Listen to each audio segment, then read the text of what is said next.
Shots rang out in a barroom night. Enter Patty Valentine from the upper hall.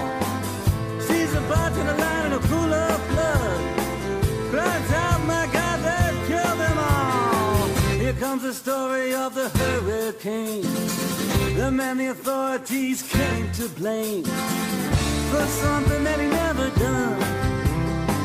Put in a prison cell for one time he could have been the champion of the world.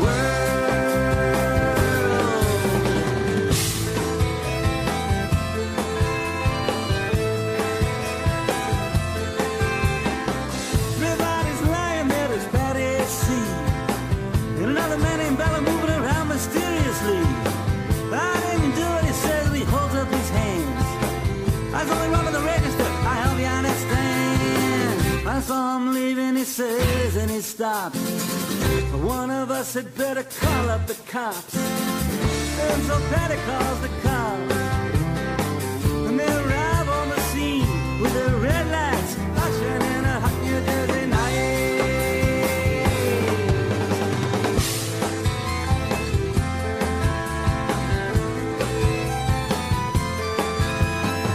Meanwhile, far away in another part of town, Reuben Cott and some friends out driving around. The number one contender for the middleweight crown had no idea what kind of shit was about to go down. When the cops pulled him over to the side of the road, just like the time before and time before that. In Patterson, that's just the way things go.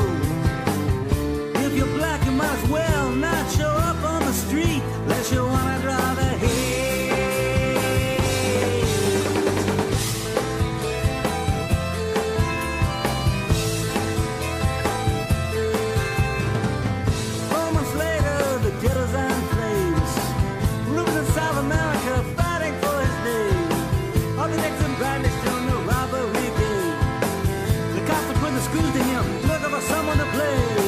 Remember the murder that you happened in a bar.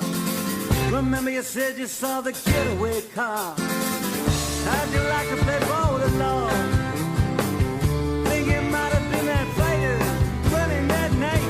Don't forget that you were white.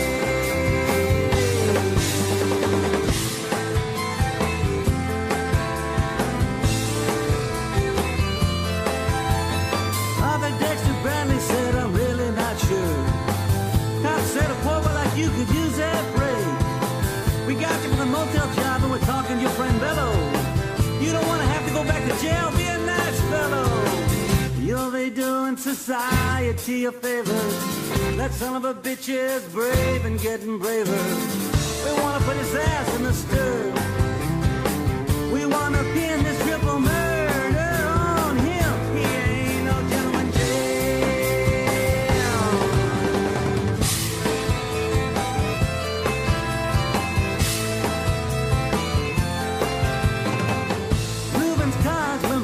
In advance.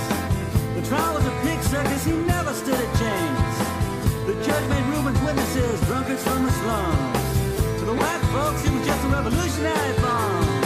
To the black folks, he was just a crazy nigger. And no one doubted that he pulled the trigger.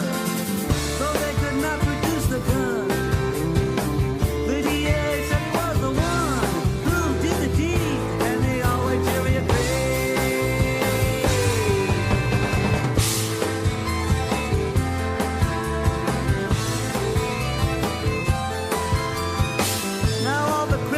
Their coats and their ties are free to drink martinis and watch the sunrise, while Reuben sits like Buddha in a 10-foot cell, an innocent man in a living hell. Yes, that's the story of the hurricane, but it won't be over till they clear his name. Give him back the time he's done.